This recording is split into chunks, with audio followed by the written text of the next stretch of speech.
A few years ago, as a means of improving my Japanese, I decided to undertake a journey of playing some lesser-known games in their original language.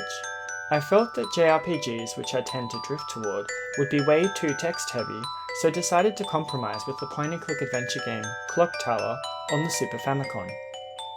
Things went smoothly and I soon moved on to the sequel, Clock Tower 2, on the Sony PlayStation. I felt like the games were slightly difficult, though fair in what they offer to the player experience. Thus, it only stands to reason that following, I decided to pick up the next game in the series, Clock Tower Ghost Head, known as Clock Tower 2 The Struggle Within in the West. Boy, did I not know what I'd be getting myself into. Clock Tower Ghost Head is a standalone title that has no reference to the previous games in the series. After the conclusion of Clock Tower 2 in Japan, series writer Hifumi Kono felt like there was nowhere else for Jennifer's story to go. However, eager to cash in on their horror franchise amidst the rise of Capcom's Resident Evil and Konami's Silent Hill, Human Entertainment decided to continue the Clock Tower experience without its creator, its lead protagonist, or the titular Keeper of Time. Ultimately, the project was given to Yukata Hirata. Sadly, this was the last Clock Tower game produced by Human Entertainment, and the absence of Kono's direction can be felt almost immediately. Released for the Sony PlayStation in Japan in 1998, it was ported to the West in 1999. Where competitor games like Resident Evil and Silent Hill allowed the player full agency of the protagonist, Clock Tower Ghost Head retains a somewhat dated, by this time, point-and-click adventure mechanics. Whilst I do enjoy point-and-click adventures myself, I am one in a minority of voices against those who, in a time of sinking ships and not knowing what was quite right about Mary, probably would have turned their nose up at the idea of controlling the character with the mouse cursor. The game begins with a brief contextualizing cutscene that precurses the entire game. We play as Yu, a girl who has travelled to visit the Takano Household, where a friend of her family lives, after an incident that isn't really talked about in too much detail. The cutscene opens with the heads of the household talking about someone who is about to arrive, and that the children don't know about the secret. Ominous. When someone arrives home, the mother of the household goes to check, believing it to be her daughter. Then, a horrific scream. The establishment of the setting certainly got me interested in the narrative, however the game did leave some aspects to be desired, as I will cover further on in this review. The game is split up into 3 distinct chapters, and dependent on how you play the game, you may not even get to see all of them. Typical to the structure of the previous games in the series, Clock Tower Ghost Head has multiple endings, and hidden hints that the player can find and decipher to try to change their fate the next time they play.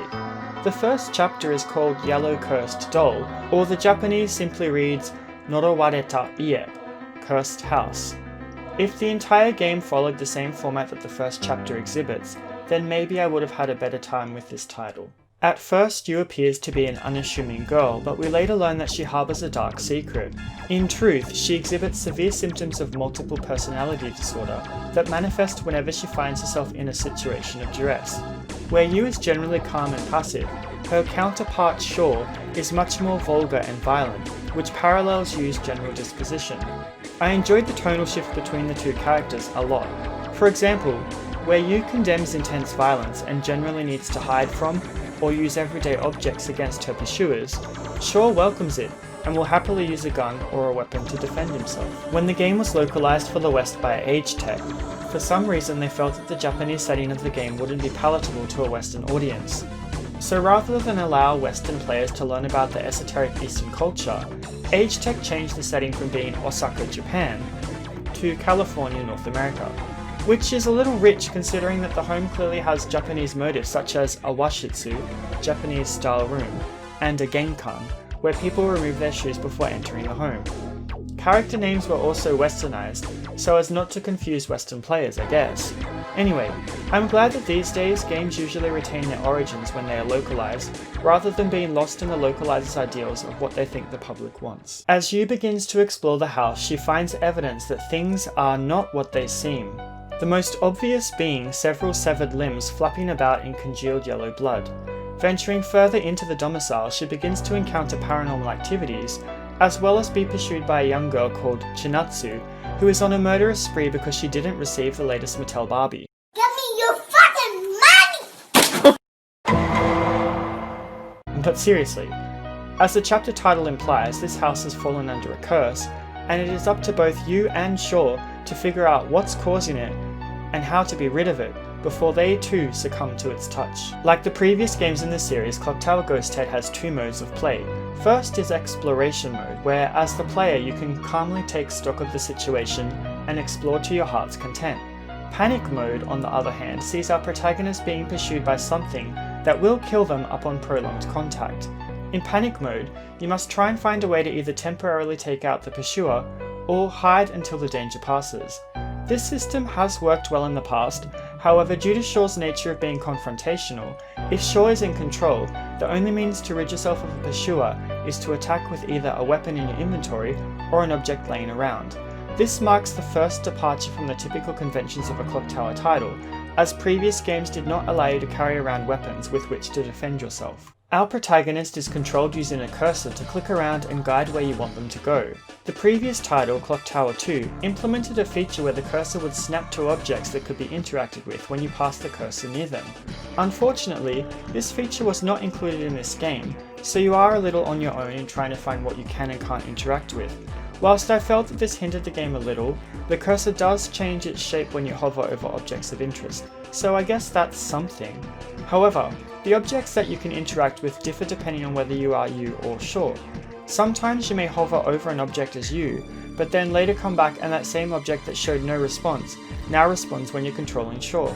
It makes the game a little more frustrating than it needs to be. For you to change into a counterpart, she needs to store a talisman called the Mikoshi-sama in an object which will allow Shaw to manifest.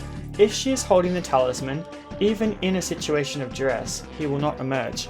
This mechanic plays into the story in numerous ways, such as how other characters will interact with you. Sometimes if you speak to another character as the wrong person, you may find yourself facing the game over screen. On some occasions, the game over screen is an actual ending, meaning that you must begin the game all over again. Thus, I would recommend that you save often, because I didn't do this initially and I regretted it. If you find yourself in a bad situation, your stamina will decrease, which is represented by the colour of the cursor. A white cursor means you are healthy, a yellow not so well, and a red, well, you'd better hope that you don't encounter any of the game's enemies or you're dead. If an enemy catches you, you can escape by mashing the L1 trigger at the cost of one portion of your stamina. Stamina may be recovered over time, a long period of it, or by finding a first aid kit, which is consumed automatically upon its discovery. During your exploration of the Takano household, at various times you may run into Chinatsu, the youngest member of the family, who has been possessed by the curse. Someone should have taught her that running around with knives is dangerous. If she catches you, she will kill you. The problem with the game is that the area in which you can move is so limited, so often you will find yourself backed into a corner with no way to escape. If Chinatsu catches you, and you manage to escape her clutches, your character will automatically run back to the room that they just came out of. If this happens to be a dead end, a bathroom for example, you must go through the encounter with Chinatsu all over again until you get a game over. This happens a lot in this game, and with no surefire way to defend yourself other than finding hiding places, or sometimes an object to hinder your pursuer with, you are at the mercy of the poor game design. Clock Tower Ghost Head takes a turn for the worse in the second chapter when it decides to add zombies into the mix. At this point, the game feels like it's constantly having a crisis of identity, dropping the supernatural themes in favour of adding in sci-fi elements, which I suppose is relevant considering the nature of our protagonists. Zombies can be dealt with in the same way as Chinatsu, however a gun can also be used to take them out. The thing with this is that your character will pause whilst you try to aim the gun at a weak spot on the zombie, and because the rooms are generally small, the zombie has already taken a chunk out of your neck before you've even pulled the trigger. That's not to mention that at the end of the second chapter, you have to successfully navigate a gauntlet of zombies, where if even one manages to get to you, it's an automatic game over. I feel like if Human Entertainment had kept out the action sequences and left out the zombies, sticking strictly to paranormal hauntings as opposed to diluting the genre by adding in science fiction elements, the experience would have been much more enjoyable. Clock Tower Ghost Head uses the same graphical interface that Clock Tower 2 did with few improvements. I didn't feel that this was to the game's detriment, however. I particularly enjoyed the design of the first chapter, which excellently captures the essence of a traditional Japanese home, If you are unable to travel to Japan, then this would make an excellent case study of what a Japanese home looks like. Minor changes to the cursor interface, as well as placing a dark aura around the protagonist when they are in the form of shore, made it easier to tell from a visual perspective who you were controlling. Musically, the game does have atmosphere with the ambient sounds that sometimes come in, or the discordant beats that play ominously as you trek your way through the 3 chapters, raising your heartbeat ever so slightly with each delicate step. I must admit that there were a few times that the game managed to successfully frighten me with an unexpected jump scare.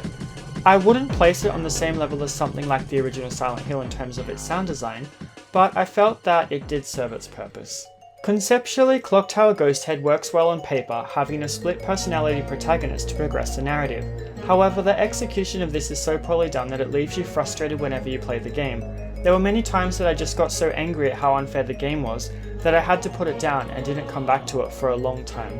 It's no wonder that Human Entertainment got caught up in the blades of Scissor Man's shears following this game. Their entrails twisted and mutilated across the design floor, and their rights to the series cut up like the interior stuffing of a treasured toy from your childhood. If you want an idea of how frustrating this game can be, I'd also suggest watching Nitro Rad's review. By the way, is there any game that you've played where it was just so darn frustrating that you had to put it down and didn't complete it to the best of your ability? Let me know in the comments. This has been Venwa with a review of the Japanese version of Clock Tower Ghost Head. If you enjoyed this review, please drop a like or even consider subscribing, as it helps me out a bunch. Thanks for watching, and I hope to see you all again next time. Bye bye for now.